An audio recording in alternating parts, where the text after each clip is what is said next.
I arrived to visit my daughter, but as soon as I crossed the gate, I felt a knot in my stomach. All her things were thrown across the yard, and from inside I heard my son-in-law's furious shout. "She just has to sign, and that's it. Why are you making me do this?" I heard glass break. My daughter let out a choked sob, and my grandson pleaded, "Don't hit my mom. I promise I'll be good." I didn't hesitate. I ran inside. I pulled him away from Sarah, and then I called his parents. "Get over here now. If you don't, the next call I make is to the police."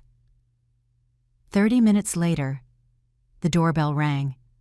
But before we continue, please check if you are subscribed to Elderly Stories and write in the comments where you are watching from. We would love to know how far our stories travel. I drove my old car to my daughter Sarah's house on a suffocating afternoon. I hadn't been able to reach her for 2 days. Every call went straight to voicemail, and my texts seemed to vanish into thin air. Sarah had never made me worry like this. I gripped the steering wheel, trying to calm down, but my heart was pounding so hard it felt like it was hitting my chest. When I reached the street that led to her house, I had a bad feeling. The white iron gate, the one she always kept securely closed, was now halfway open, swinging in the hot wind. I parked the car, got out, and felt my legs tremble. I pushed the gate open and entered the yard, and the scene before my eyes left me breathless. The small garden, where Sarah cared for every flower and pot so meticulously, now looked like an abandoned dumpster. The floral dress I had given her last week, the frame from her wedding photo with her husband, and the teddy bear my grandson Ethan hugged every night, his most cherished possession. They were dirty. Thrown next to a broken bougainvillea branch, I stood motionless, my head spinning, trying to understand what was happening. Then, from inside the house, I heard Mark's shouts, my son-in-law, hoarse and full of fury. "You just have to sign it. Sarah, don't make me do this the hard way." Then I heard the sound of porcelain breaking. Between those noises, Ethan's sobs slipped through. "Dad, don't hurt Mom. I promise I'll be good. I won't ask for toys anymore."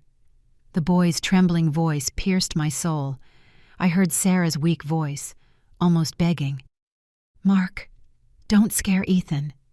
Her voice faded, choked by tears. I couldn't stand still for another second. I ran to the front door, banging on it hard and shouting, "Sarah, Sarah, open the door!" But the heavy wooden door didn't move. It was locked from the inside. Fear and rage mixed inside me like a raging fire. Without thinking, I ran to the back door that led to the kitchen. Luckily, it was only secured with a small wooden latch. I took a deep breath and slammed my shoulder against it with all my strength. There was a crack. The latch gave way and I almost fell to the floor as I entered. The living room looked like a battlefield, an overturned chair, pieces of porcelain everywhere, and in the middle of the chaos, I saw something that froze my blood. Mark was holding a fistful of Sarah's hair, pulling it violently, forcing her head back. My daughter's face was pale, soaked in tears, with a red mark on her cheek. Her eyes, which used to shine with joy when she saw me, now only showed fear and desperation. In a corner, Ethan was curled up, covering his mouth with his little hands, trying not to cry out loud. His big eyes, full of terror, watched the scene. He was only 5 years old, but his gaze was that of someone who had already seen too much suffering. I wanted to run to him, to hug him, but first I had to save my daughter. When he saw me, Mark stopped for a moment, surprised and furious, but he didn't let go of Sarah. The rage inside me exploded, so intense that the fear disappeared. I screamed with all my might, my voice breaking with indignation. "You bastard! Let go of my daughter right now!" I ran at him without thinking, scratching his arm with all my strength, my nails digging into his skin. I pushed him with all the force of a mother defending her child. Mark, stunned, stumbled back and let her go. I seized the moment, grabbed Sarah and hugged her tightly. Her body was shaking. Her breathing was shallow, as if she was about to faint. I turned and pulled Ethan towards me. My little grandson clung to my chest, sobbing nonstop. Standing in the middle of that destroyed room, with my daughter in one arm and my grandson in the other, I felt the world falling apart. Mark stood opposite us, breathing heavily, his eyes red like a cornered beast. He stared at us without saying a word, but in his gaze, there was hatred, a hatred so intense, it seemed to want to devour us. As I held Sarah's fragile, trembling body, I remembered the day I gave her away to Mark at their wedding. That day, the Chicago sky was clear and sunlight filtered through the oak trees. Sarah was dressed in white, radiant like a sunflower. Mark, at her side, took her hand and looked at me with apparent sincerity. He promised me, in a firm voice, "Don't worry, ma'am. I will never let anyone hurt her. I will protect Sarah for the rest of my life." At that moment, I believed him. I thought my daughter had found a good man, someone who would take care of her just as I had always dreamed. I remember an autumn afternoon, 5 years ago, when Sarah brought Mark home for the first time. He wore a perfectly ironed white shirt and carried a basket of fresh fruit, apples, grapes, and some juicy oranges. He spoke softly and always held my gaze respectfully. He talked about his job at a financial firm, with a proud but humble tone. He spoke of his plans for the future, a small, cozy house, of the children who would one day run through the yard. When he took Sarah's hand and looked at her tenderly, he turned to me and said, "Ma'am, I love Sarah very much. I just want her to be happy." I smiled, nodded, and thought my daughter was very lucky. They married soon after. Sarah used the money she had saved after years of hard work to buy a little house in the suburbs. I contributed a part too. It wasn't much, but it was all I had after so many years of effort. Back then, Mark beat his chest and promised he would work tirelessly to pay her back, so she wouldn't have to carry a debt to her mother. I watched him paint the house mint green with Sarah, and I watched her carefully plant a bougainvillea vine by the porch, tying each branch with care, as if tending to her dream of a happy family. The day Ethan was born, I saw Mark awkwardly holding the baby in the hospital, his eyes full of tears. He hugged Sarah and whispered something I couldn't hear, but I saw my daughter smile, a smile of true happiness. Everything started to change when Mark began to do well at work. He was promoted. He started wearing expensive suits and shiny shoes, but he changed with it. He came home late. Sometimes he wouldn't come back all night. His eyes were fixed on his phone screen, muttering about numbers rising and falling on the stock market. I remember visiting once and seeing him at the table, swiping endlessly on his phone, without looking at Sarah, who was trying to calm Ethan in her arms. She looked at him with sadness and disappointment, but just lowered her head in silence. Then the secret calls started at night. I heard Sarah tell me, her voice trembling, "Mom, I heard Mark talking to someone at midnight. He was saying something about money, about debts. But when I asked him, he got angry and yelled at me to stay out of it." I told her to talk to him directly, but deep down, I knew Sarah was already starting to be afraid. Little by little, the valuable things in the house began to disappear. The new television, the set of dishes I gave them for their first anniversary, even the gold ring Sarah had worn since she graduated. Everything was gone. Sarah lied to me, saying they were broken or lost, but I knew she wasn't good at hiding the truth. One day I pressed her to tell me what was happening, and she burst into tears, confessing she had sold her small car, the gift I gave her when she finished college, to pay one of Mark's debts. The car was badly damaged. It couldn't be fixed, she told me. But her red eyes and evasive gaze gave her away. I held her with a broken heart, knowing I could do nothing but be there for her. The breaking point came a few months ago. When Mark lost a large amount of money gambling online, he came home a different man, no longer the one who had once held Sarah's hand with tenderness. He demanded she sign papers to mortgage the house Sarah had bought with her own hard work, without him paying a single dollar. "Just sign it, Sarah," he told her in a soft, icy voice.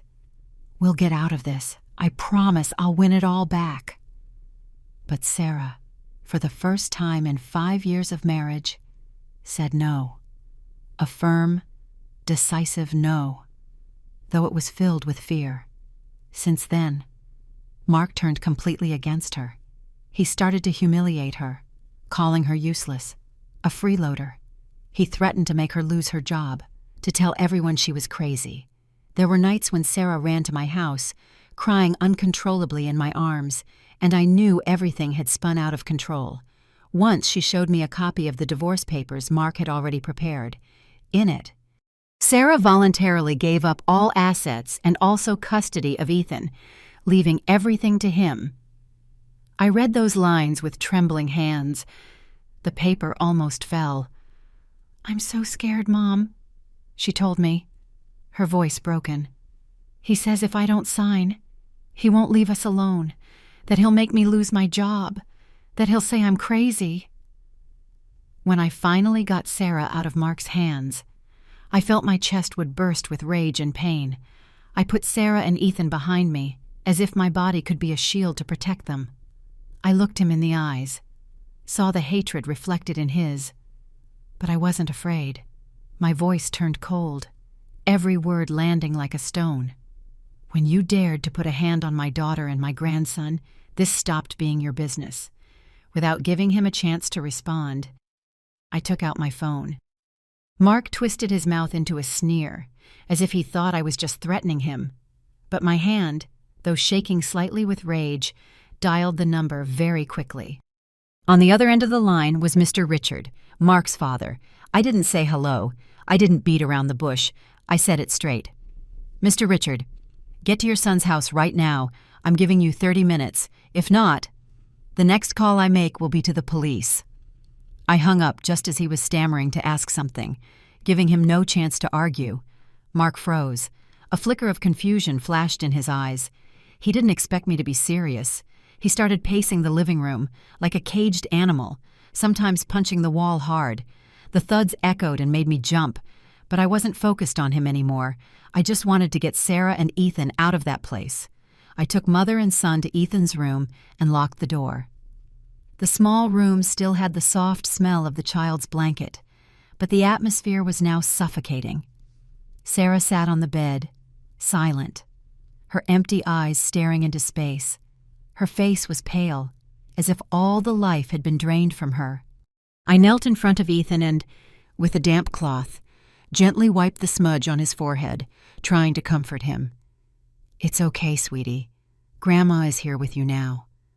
But the boy's big eyes were still full of fear, as if he didn't believe the nightmare was over. I sat next to Sarah and took her hand. It was ice cold. Her slender fingers trembled in mine. I wanted to say something to comfort her, but my throat closed up. Through the crack in the door, I could still hear Mark muttering insults outside. Every word was like a knife. I hugged Sarah tight and whispered, "I won't let this continue, honey. I promise."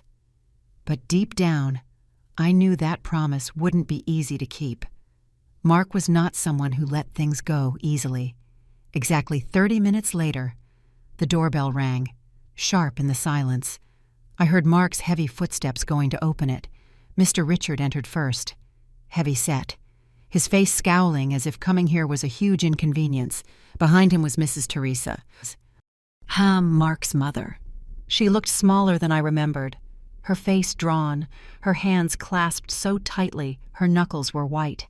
Seeing the destroyed living room, overturned chairs, scattered porcelain, the heavy air, Mr. Richard just frowned, and Mrs. Teresa let out a small gasp, covering her mouth. I opened the bedroom door and came out to face them. Sarah followed behind, her hand still gripping Ethan's. The boy clung to his mother's side, his terrified eyes looking at his grandparents.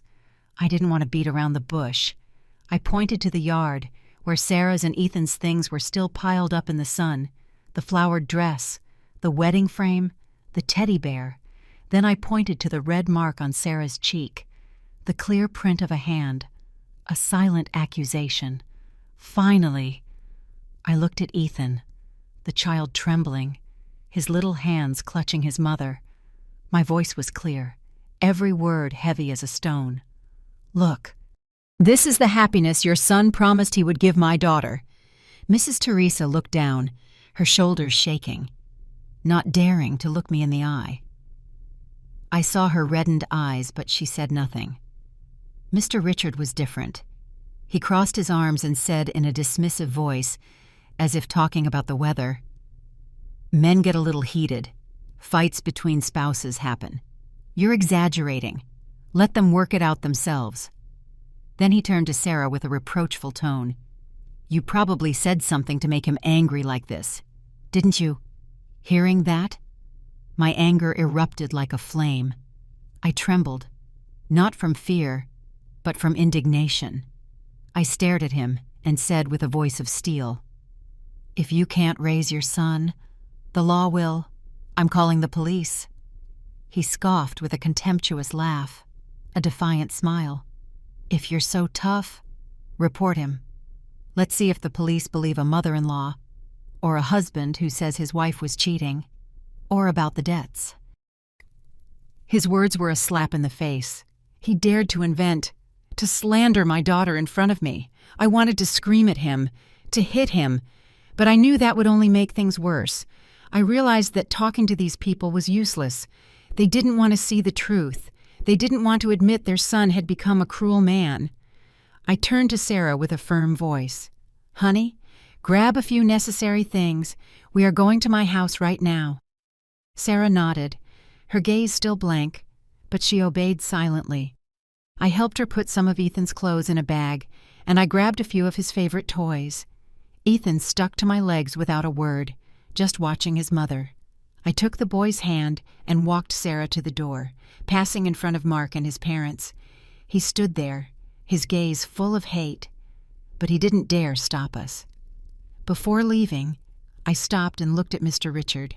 I spoke slowly but firmly. "Keep trusting your son. You'll see. One day you will regret this." He didn't answer. He just looked at me coldly, and Mrs. Teresa was still there, her hands trembling, her eyes fixed on the floor, as if she wanted to escape it all. A few days later, Sarah suddenly remembered she had left some important project documents from work, along with some of Ethan's school books, at the old house.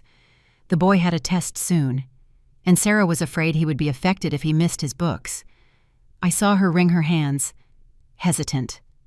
"Mom, I think I have to go back for them." I cut her off immediately. "No, honey, let me go. I don't want you to face Mark. I don't want you to set foot in that place that has become a nightmare."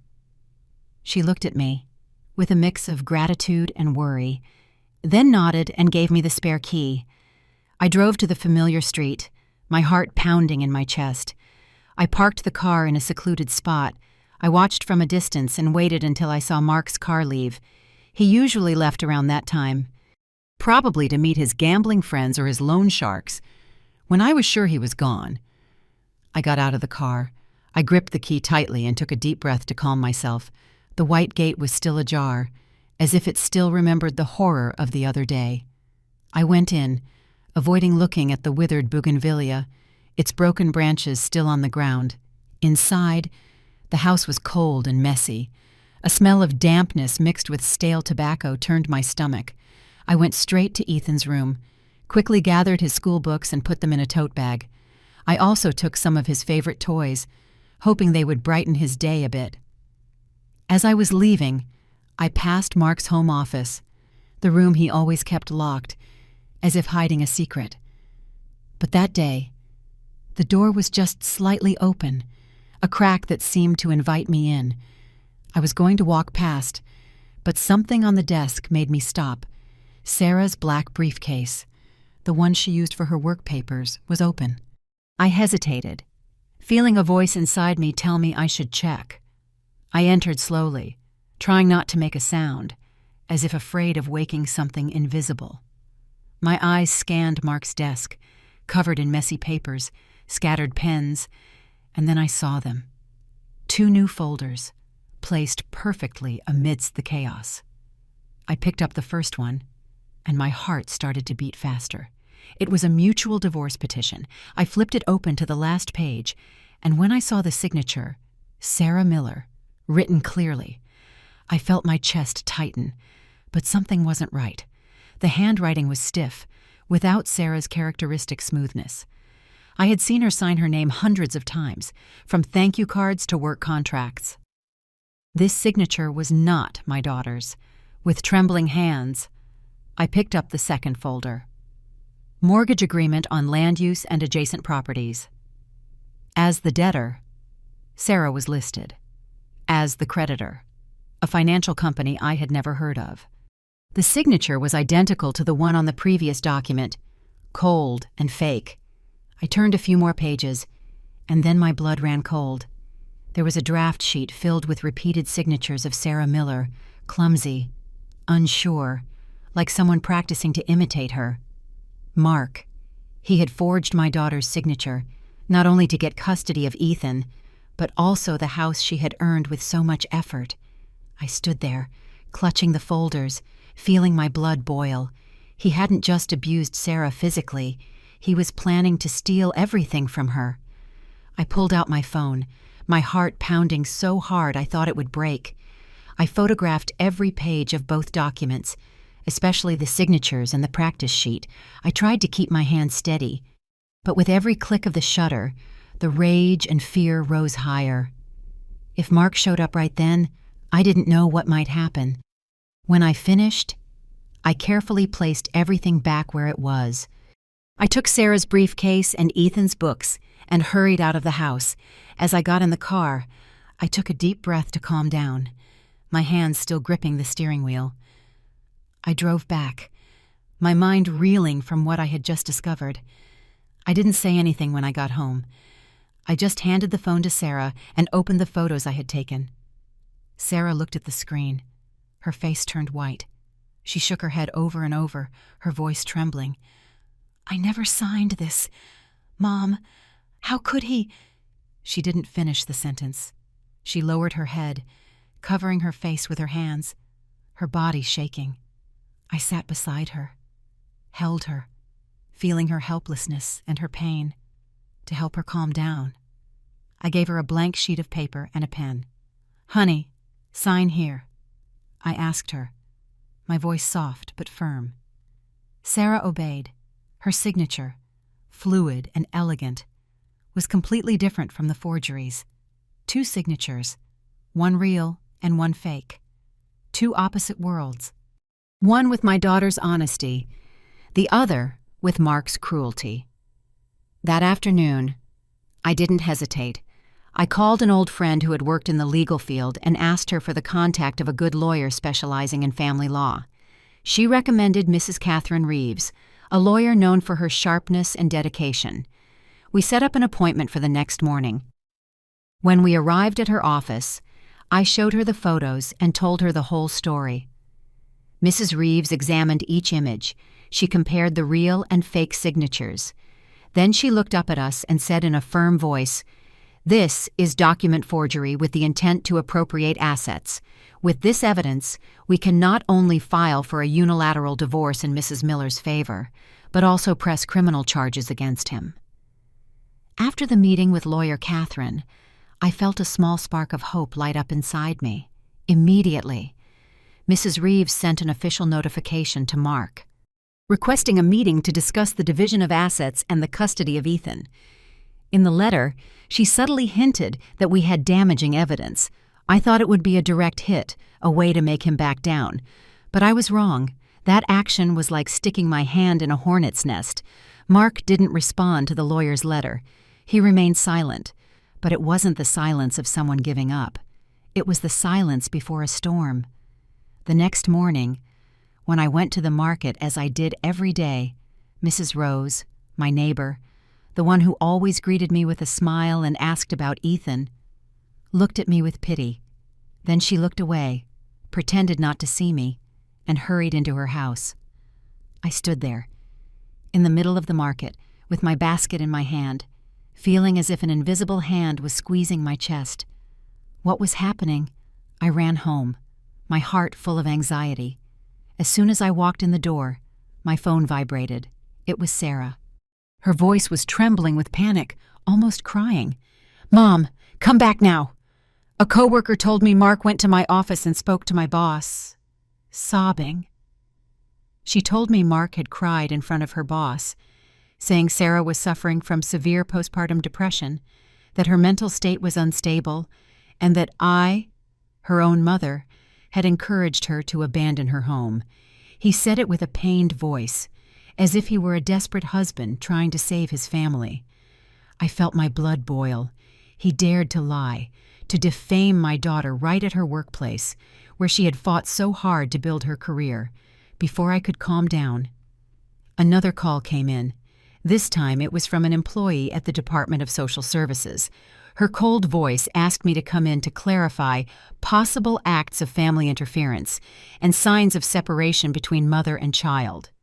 They said they had received a medical certificate from Mark, assuring them that Sarah was unfit to care for Ethan due to psychological problems. I froze. The phone almost fell from my hands. Mark had gone much further than I imagined. He didn't just want to take her house in custody. He wanted to destroy her reputation, to make everyone believe Sarah was not a reliable mother. That afternoon I ran home, where Sarah and Ethan were. She was huddled on the sofa, hugging the boy tightly, her eyes swollen from crying so much. The little one, sensing the tension, was scribbling on a piece of paper, but his eyes never stopped watching his mother with worry. I sat next to her, trying to say something to comfort her, but suddenly the door opened. Mark came in, followed by two neighbors I knew well. He didn't cross the threshold. He stood in the doorway, playing his part perfectly. He wiped away fake tears and said in a trembling voice, "I just want my wife and son to come back to me. Sarah isn't well, but I will take care of her. Only my mother-in-law insists on destroying my family." The neighbors looked at me with suspicion and reproach. One of them, Anne, said to me with a compassionate tone, "Ma'am, you should let them fix their own problems. Fights between couples are normal. Getting involved only makes it worse." I wanted to scream, to tell them about the bruises on Sarah's arms, the forged signatures, the fear in Ethan's eyes, but I knew that even if I had 100 mouths, they wouldn't believe me. Mark had already turned me into the villain of the story. The pressure from work, from the neighbors, and now from social services, made Sarah break down completely. She barely spoke. She just sat, hugging Ethan as if afraid someone would snatch him away. That night, Mark returned. He handed Sarah a blister pack of pills, his voice soft but icy. "Take these, Sarah. They're vitamins the doctor prescribed. They'll help stabilize you. Do it. And everything will go back to how it was. If you don't, they'll think you really are sick, and they'll take Ethan away." I watched as my daughter, trembling, took the tranquilizer almost without realizing it. I felt my heart break. He wasn't just hurting her with words or violence. He was now poisoning her mind, making her doubt herself. As I was getting ready to leave, Mark stopped me in the yard. He wasn't shouting like before. His voice was cold as ice. "You see, you have evidence of forged signatures, but I have a medical document proving my wife isn't stable. Who do you think the court will believe?" He got close to my face with a threatening look. "If you don't bring Sarah and Ethan back here tomorrow, I will file a motion with the court asking for emergency custody of Ethan because his mother has mental problems and has been kidnapped by her grandmother. Then your daughter will lose everything." I looked into his cruel eyes and, for the first time, I felt at a disadvantage. He had calculated everything, from public opinion to the fake papers. I wanted to resist, to scream that I wouldn't let him win. But I knew that, in the current situation, I didn't have the strength. If he really filed the motion with lies and false documents, Sarah could lose Ethan. The thought paralyzed me. The next day, I swallowed my tears. I packed Sarah's and Ethan's things with my own hands and took them both back to that house. Sarah looked at me with eyes full of tears. "Mom, I don't want to go back." I hugged her tight and whispered, "Hold on, just a little longer, honey. I promise I will gather enough evidence to drag him down to the hell he himself created." As soon as I got back, I called lawyer Catherine, shaking. "Mrs. Reeves, I need a reliable private investigator. Mark is playing dirty, and I need proof to unmask him, Mrs. Reeves agreed immediately and promised to introduce me to someone experienced. I took out all the savings I had left, the money I had saved for years to protect myself, and contacted the private investigator Mrs. Reeves recommended. He, a middle-aged man with a sharp gaze, promised to follow Mark's every move, especially to find the origin of the fake medical certificate he was using to slander Sarah. "Rest easy. I'll find the truth," he said in a low, confident voice. I nodded, but inside I couldn't stop worrying. While I waited, I tried to make everything seem normal. Every day I brought food to Sarah's house, a plate of homemade tamales, some soup, or just a box of fresh fruit. I told Mark it was to take care of Ethan, but really I was going to check if Sarah was safe. Every time I entered that house, my heart ached. The bougainvillea on the porch now only had a few thin branches, just like Sarah's spirit, worn down and battered. I secretly gave her a spare phone, hid it well in her blouse, and told her, "Keep this to call me if you need to. Don't let him see it." Sarah nodded, her eyes grateful but still full of fear. A week later, the detective called me. "Mrs. Linda, I have what you need," he said confidently. I met him in a small cafe on the outskirts, where no one paid us any attention. He handed me a small black USB drive and said, "This video was recorded from a distance. The quality isn't perfect, but it's enough to see what's happening." I clutched the USB like it was a silver bullet. When I got home, I plugged it into the computer, my heart racing. The video appeared, a bit blurry but clear enough. Mark was in the parking lot behind a private clinic, handing a thick envelope to a man in a worn-out white coat. The man nodded and handed Mark a batch of papers with a red seal. The detective also told me, "That man used to be a doctor, but his license was revoked 2 years ago for selling false documents." A chill ran down my spine. This was the proof I needed, the proof to unmask Mark's lie. The next morning, I took the USB and the photos of the forged signature to the police station. The officer who took my report listened to me carefully and took notes. "Mrs. Linda, with this evidence, we will open an investigation immediately," he said. I nodded, relieved, as if a weight had been lifted from my shoulders.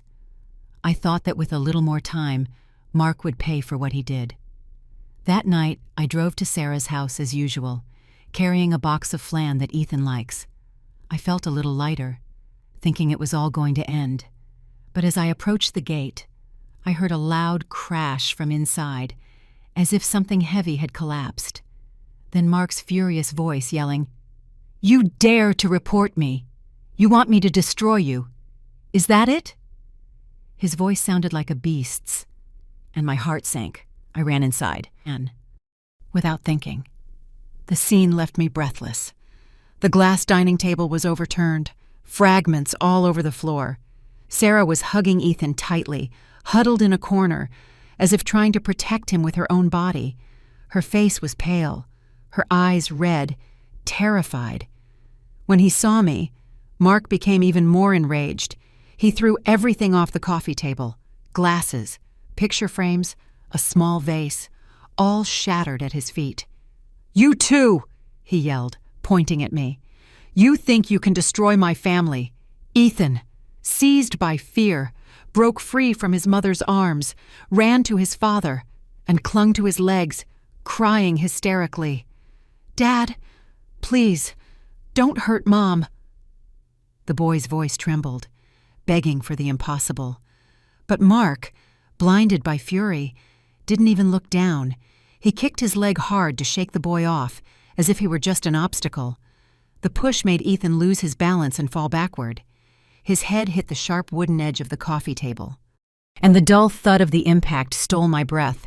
A second of icy silence filled the room. Then I saw a gash on Ethan's temple, and red blood began to ooze slowly, dripping onto the floor. I screamed, a scream that tore through my throat. As if all the pain inside me burst out at once, I ran towards him, without thinking, without fear, and with all my strength, I slapped Mark across the face. The sound echoed like an explosion, making him stagger. I didn't look at him again. I just scooped Ethan into my arms. The boy was fading, his eyes closed, his little face pale. "Ethan, it's me. Your grandma. Wake up. Please." I called him, my voice broken with panic. I ran out into the street, screaming for an ambulance. Sarah followed me, crying, clutching her son in my arms. The neighbors started to come out, looking at us with a mix of curiosity and concern. I didn't care. I just wanted to save my grandson. When the ambulance arrived, the paramedics quickly put him on a stretcher. I took Sarah's hand and got in with her.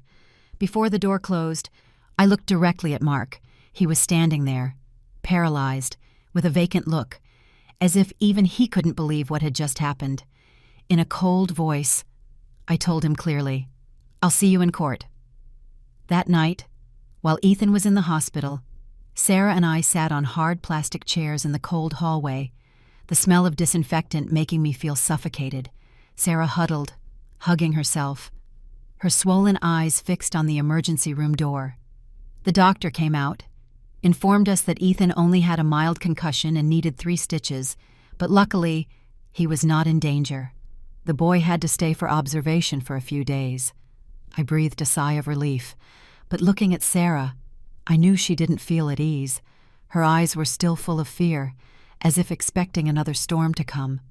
At the hospital, I called lawyer Catherine and the police to give my initial statement about the incident that injured Ethan. I took Sarah's hand and whispered, "I will not let him get away with this, honey. Never." The following days, I lived in a state between sleep and wakefulness, preparing for the trial. Every night I reviewed the photos of the fake signatures, the detective's video, and Catherine's notes. I thought that with this evidence, Mark would have no way to deny his guilt. But deep down, I was afraid. He was a cunning man, and I knew he wouldn't give up easily. The day of the trial arrived. The atmosphere in the courtroom was heavy and solemn. I sat next to Sarah, holding her cold hand. She wore a light blue blouse, trying to appear calm, but I could feel the tremor in her fingers. On the other side, Mark appeared in an impeccable suit, clean-shaven, looking more like a troubled businessman than a man who had destroyed his family. He sat next to his lawyer, muttering occasionally, with a cold but confident look. Behind him, Richard and Teresa, his parents, remained silent. Richard looked at us with contempt, as if I were responsible for ruining his family. Teresa kept her head down, avoiding my gaze, her hands tightly clasped. Lawyer Catherine began with relentless confidence. She presented the photographs of the forged signatures on the divorce papers and the home mortgage, pointing out every suspicious detail in the handwriting. "This constitutes an intentional act of fraud for the purpose of appropriating my client's assets," she said in a firm voice that echoed in the room. I looked at Mark and saw him give a slight smile, showing no concern. His lawyer stood up, speaking calmly but slyly. "My client, Mr. Mark, acted solely in the best interest of his family. Mrs. Miller, in an unstable emotional state, gave him verbal consent to sign these documents on her behalf. He was only trying to assume family responsibility." I squeezed Sarah's hand, feeling my blood boil. Verbal consent, emotionally unstable. How dare he turn my daughter into a weak woman? Incapable of deciding for her own life, I wanted to scream. But Catherine signaled me to stay calm. She continued her presentation and showed the detective's video, where Mark was seen handing an envelope of money to a supposed unlicensed doctor in exchange for a fake medical certificate. "This is clear proof of premeditated fraud," she stated firmly. Mark's team didn't flinch. His lawyer admitted his client had been naive, but argued he did it out of sincere concern for his wife's health. They painted him as a confused husband, tricked by a fake doctor. I looked at Sarah. She was biting her lip, fighting back tears. I knew what she was thinking.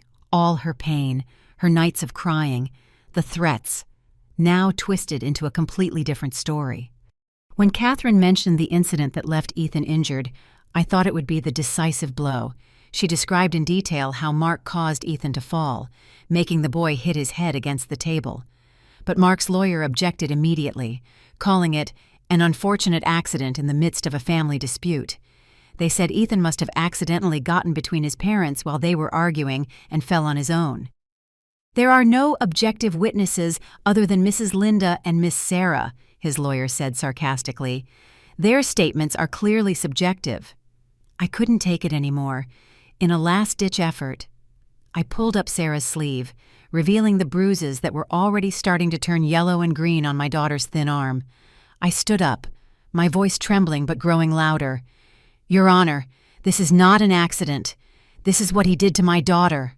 The whole room fell silent. All eyes turned to Sarah, but the judge slammed his gavel. His cold voice cut through.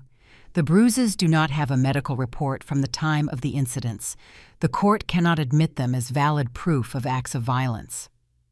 I sank back into my seat, feeling the floor open up beneath me. I looked at Mark and saw a smirk on his lips. He thought he was going to get away with it, that he would just have to pay a small fine for forging documents, and that the acts of violence would be erased. Custody of Ethan in the house could still be disputed. Sarah squeezed my hand tightly, tears rolling down her cheeks. I wanted to hug her, to tell her everything would be okay, but I couldn't. The judge's words resonated, rhythmic, like blows burying our hopes. With the current evidence, the court finds there is insufficient basis to conclude the existence of intentional violence. In that moment, I felt that justice had turned its back on us. I had forgotten that to convict someone like Mark, you need cold, irrefutable proof. Not just the invisible wounds of the soul, just as the judge cleared his throat, about to issue the final ruling. The screech of a chair scraping the floor sounded sharp and sudden, breaking the oppressive silence. All eyes turned. Mrs. Teresa, Mark's mother, was slowly getting to her feet. Her face was soaked in tears. Her hands gripped her purse with such force that her knuckles turned white. I looked at her, surprised, my heart pounding. Mrs. Teresa, who had always been silent, who had always bowed her head to her husband and son, was now standing there, her shoulders trembling, but her gaze resolute.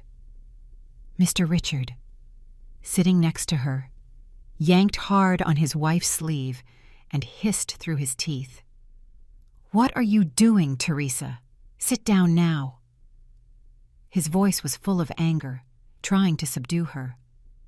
But Mrs. Teresa, with a small but decisive gesture, pulled her arm away from her husband's hand. That gesture astonished me. I had never seen her rebel. I had never seen her stand up to Mr. Richard. She looked directly at the judge, her voice trembling but clear, every word carved from her heart. "Your Honor, I have proof." The courtroom stirred. Some whispered. Curious glances turned toward her. The judge frowned and motioned for her to approach the stand. Mrs. Teresa moved forward, her legs unsteady as if every step was a struggle. As she walked, she spoke, her voice breaking. "I know my son. He is just like his father. A few weeks ago, when I went to watch Ethan, the boy told me he saw his father push his mother. I dismissed it. I told him not to say such silly things, but the fear in his eyes haunted me, day after day. My heart ached hearing that. Ethan, my dear little grandson, had tried to tell the truth. But it was his own grandmother who didn't believe him. I looked at Sarah and saw her press her lips together, her eyes glistening misses. Teresa stopped in front of the stand, opened her purse with trembling hands, and took out a small black USB drive. She handed it to the court officer. her voice low but firm. "I bought a hidden camera. I put it inside an old teddy bear on the living room shelf. I just wanted to know the truth, and I saw everything." My heart beat harder as the officer connected the USB. The large screen in the courtroom lit up, and the room fell silent. The first video appeared. Mark in the living room, throwing a stack of papers in Sarah's face, yelling at her. "Sign it, you useless. If you don't blame me." His voice was harsh, threatening. Sarah cringed. She tried to dodge him, but he wouldn't stop. The second clip took my breath away. Mark grabbing Sarah by the hair. He forced her head down against the table, his face contorted with rage. In the video, Ethan's cry could be heard, faint but heartbreaking. "Dad, don't hurt Mom." The third clip, with crystal clear sound, was a stab at the previous lies. "You think your mother is going to save you? I will make your whole family live worse than the dead." Every scene, every word, was irrefutable proof. It was no longer an accident. It was no longer sincere concern, as Mark's lawyer tried to present. It was a threat, systematic and cruel. I looked at Mark. I saw him sitting, frozen in his chair, his face as pale as paper. He wasn't smiling anymore. His panicked gaze shifted from his mother to me, as if desperately looking for a way out.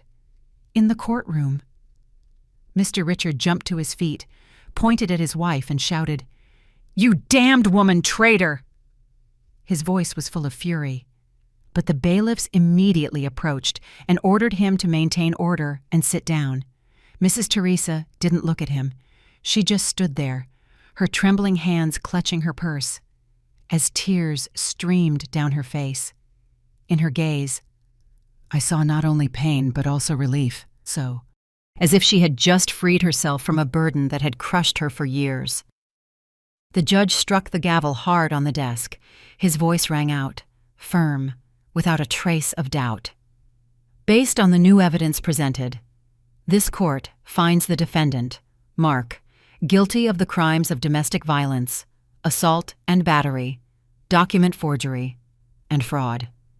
He paused, looked directly at him, and continued. "The divorce petition from Mrs. Miller is approved immediately.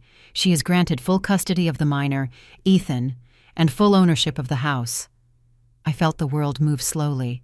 Sarah squeezed my hand hard, tears falling down her cheeks, but this time they were tears of relief.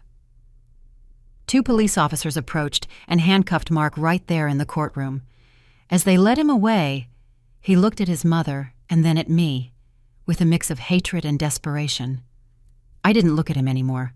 I turned to Mrs. Teresa, who was standing there, crying silently, her small shoulders shaking like a leaf in the wind. In that instant, I understood that she had not only saved my daughter and my grandson, but she was also trying to save herself. A few weeks after the trial, Sarah and Ethan moved into my small house on the outskirts of the city.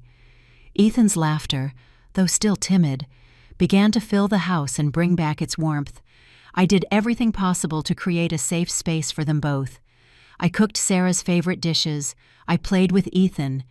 But I knew the wounds of the soul would take time to heal. At night, when everyone was asleep, I sometimes heard Sarah sobbing from her room. Other times, Ethan would wake up startled, screaming his mother's name, his eyes wide with fear. We changed all the locks on Sarah's old house and hired someone to clean up the mess Mark had left. The bougainvillea on the porch began to bloom again, but Sarah wasn't ready to go back yet. "Mom, I just can't yet," she told me. In a near whisper, "Every corner reminds me of him." I nodded without pushing. I knew that even though the house now belonged to her on paper, it was still loaded with the ghosts of those darkest days. I just wished that one day she could feel safe in her own home again. One weekend afternoon, while I was on the porch helping Ethan color a picture of superheroes, the doorbell rang. I stood up, wiped my hands on my apron, thinking maybe it was Mrs. Rose, the neighbor who sometimes brought fruit. But when I opened the door, I froze. It was Mrs. Teresa, Mark's mother. She looked like she had aged 10 years. Her eyes were red and swollen, her face more drawn than ever. In her hands, she held a box of pastries and a new toy robot, the kind Ethan had always wanted. She looked at me, her voice trembling, almost afraid of being rejected. I just wanted to see how Ethan is. If this is a bad time, I can go. I looked at the woman in front of me, the same one who had the courage to show up in court and offer the evidence that saved my family. In her gaze, I saw remorse, but also a sincerity that was impossible to deny. I stepped back, opened the door wide, and said softly, "Please come in, Mrs. Teresa." She entered slowly, clutching the box of pastries as if it were the only thing keeping her steady. I made 2 cups of tea and invited her to sit in the living room. Sarah came out of her room. Seeing Mrs. Teresa, she paused for a moment, surprised, but then she nodded and gave a slight smile. Mrs. Teresa handed the robot to Ethan, speaking sweetly. "This is for you, Ethan. I know you like robots." The boy took it shyly, looked at his mother for permission, and then went to a corner to play quietly with his new toy. We sat, and although the atmosphere was a bit awkward at first, Mrs. Teresa was the first to speak, her voice heavy with guilt. "Mrs. Linda, Sarah, I am sorry. I am sorry for everything Mark did to you." She paused, took a deep breath, as if gathering all the courage she had left. "My husband, Richard, he hurt me for 30 years. I froze, the teacup trembling in my hands. Mrs. Teresa told me, her voice shaking, that every time Mr. Richard lost money gambling or drank too much, he took his anger out on her. The beatings always happened behind a closed door, where no one could see. Mark, since he was little, witnessed how his father used his fists to solve everything. He learned from his father, she said. Tears running down her cheeks. I saw Mark changing, how he started to become like Richard, but I didn't have the courage to face him. I was afraid that by admitting it, I would also have to accept that I failed as a mother. She took my hands. They were ice cold, but full of strength. At first, I was silent out of shame. Then, I was silent for my children, for what they call family honor. I convinced myself that if I just endured, everything would get better. But when I saw Sarah, when I saw the bruises on her arms, identical to the ones I used to have, I understood I was wrong. My silence wasn't protecting anyone. It was only feeding another monster. She turned to Sarah, her eyes full of remorse. "It was you who gave me courage, Sarah, seeing you fight, even though you were scared, even though you were in pain. I understood I couldn't keep living in that hell. If I kept silent, Ethan would grow up and become another Mark, or even worse, another Richard." She paused. Her voice broke. "After the trial, I packed my things and left home. I'm filing for divorce from Richard. I don't want to live another day in fear." I looked at her, feeling my heart melt. The woman in front of me was no longer the mother of a man who had caused harm, but a mother, a wife who had suffered too much and was now trying to right her wrongs. I took her hands and squeezed them gently, my voice breaking. "You didn't just save my daughter, Mrs. Teresa. You also saved your grandson and yourself." Sarah moved closer slowly and sat next to Mrs. Teresa. She didn't say anything. She just put her hand on her shoulder and then hugged her. The 3 of us, 3 women, 3 generations, 3 stories of pain. We stayed there, holding each other, sharing the same silent understanding. Tears rolled down my cheeks, but this time, they weren't tears of pain. They were tears of liberation, of hope. 6 months have passed since Mark was taken away in handcuffs. My daughter's life and mine have started to find their course, like a small boat finally finding a calm harbor after the storm. My house, which once only knew the silence of an old woman, is now filled with Ethan's laughter and Sarah's stories. Sarah went back to her job at the company, the same place where she feared Mark would destroy her reputation. But she achieved the opposite. With hard work and talent, she not only kept her position, but was promoted to project manager. I see she's different. She's no longer the timid, fearful woman from before. Now she speaks with confidence, with a spark in her eyes every time she tells me her new plans. "Mom, I want to build a beautiful future for Ethan," she told me once while we were having dinner. I smiled and stroked her hair, full of pride. Ethan has also regained his bright smile. The small scar on his temple, a reminder of that terrible day, has faded, leaving only a faint line under his dark hair. He no longer wakes up startled in the night, although sometimes I see him hug his teddy bear tightly, with a slight fear when he hears strange noises. I often sit by his side and tell him stories about superheroes. He laughs and asks me, "Grandma, are you a superhero because you saved me and Mom?" In those moments, I just hug him and whisper, "I'm not a superhero, sweetie, but I will always be here with you." Sarah decided not to sell the old house, even though I suggested a fresh start might be better. "That house is ours, Mom," she told me firmly. "Why should we have to leave because of what he did?" I understood her decision, and together we began to renovate it. We painted the walls a warm yellow, replacing the old, faded mint green. We cleaned the broken glass, threw away the wedding photos, and hung up drawings made by Ethan. Little by little, the house began to breathe life again, as if it too were healing, along with Sarah and her son. Sometimes I hear news about Mark from former neighbors. He was released early for good behavior, but his life became a hell. Without a job, without a home, he went back to live with Richard in the old family house. Father and son sank into alcohol and gambling, drowning in debt. I was told that creditors visit them often, throwing red paint on the walls and writing threats in chalk. They live in hiding, afraid to see anyone, like ghosts in the world they themselves created. I don't feel satisfaction, just a slight sadness, not for Mark, but for everything he himself destroyed. Mrs. Teresa, or as we all affectionately call her now, Mama Teresa, has become an essential part of our family. After the trial, she completed her divorce from Mr. Richard, received a portion of the assets, and bought a small apartment not far from my house. She comes by almost every afternoon, helping Sarah pick up Ethan from school or bringing over a plate of homemade cookies. Ethan adores her and always brags to his friends that he has 2 wonderful grandmothers. Sarah calls her Mama Teresa and treats her like a second mother.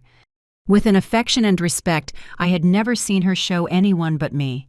Mrs. Teresa and I became confidants. We cook together, share old recipes, and tend to the small garden behind my house.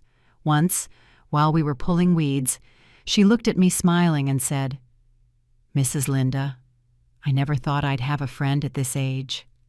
I laughed and replied, "Mrs. Teresa, I never thought I'd find someone who understood me like you do either." Those moments, though simple, were the remedy we both needed to heal. One beautiful Sunday morning, I was sitting on the balcony, sipping a hot cup of tea as the first rays of sun filtered through the leaves of the trees. Down in the yard, Sarah and Mrs. Teresa were tending the bougainvillea in front of the house together. That same plant that had been trampled on that terrible day had now come back to life. They cut the dry branches, tying up the new shoots that were reaching high, with the delicacy of someone caring for something sacred. On the vine that once looked withered, pink and purple buds were beginning to open, shining in the morning light like small, vibrant flames. I watched those 2 women, one who had given birth to the man who caused so much harm, and one who was his victim. Together, they had been through hell, enduring unimaginable pain, and now they were there, side by side, cultivating life from the ashes. Sarah looked up, saw me on the balcony, and smiled as she said, "Mom, come down and see. The flowers are beautiful." Mrs. Teresa also looked up, with a kind smile on her lips. "Linda, if you don't come down, I'm going to plant your whole garden myself." I put down my teacup, went down to the yard, my heart feeling lighter than it had in a long time. As I looked at the blooming bougainvillea, I knew that Sarah's and Ethan's future, just like those flowers, could only be bright and full of life. In this life, there are invisible wounds that leave deeper scars than any knife. After everything that happened, I understood that a mother's silence can be the very thing that lets evil grow in the darkness. If I had not stood up, if Mrs. Teresa had not found the courage to face the truth, the violence, the lies, and the fear, they would have continued to repeat. From husband to son, and from son to grandson, I want everyone, especially women, to remember this. Courage is not the absence of fear. It is acting even while you are trembling. Justice may be slow, but it never stays silent forever. And sometimes, true liberation isn't in punishing the guilty, but in daring to forgive yourself for enduring so much for so long. The story you have just heard has had names and places changed to protect the identities of those involved. We don't tell it to judge, but in the hope that someone will listen and reflect. How many mothers are suffering in silence inside their own homes, I truly wonder. If you were in my place, what would you do? Would you choose silence to keep the peace, or confront everything to reclaim your voice? I want to know your opinion, because every story can be a candle that lights the path for someone else. God always blesses, and I am sure that bravery will lead us to better days. Right now, on the end screen, I will leave 2 of the channel's most beloved stories. I am sure they will surprise you. Thank you for staying with me until this moment.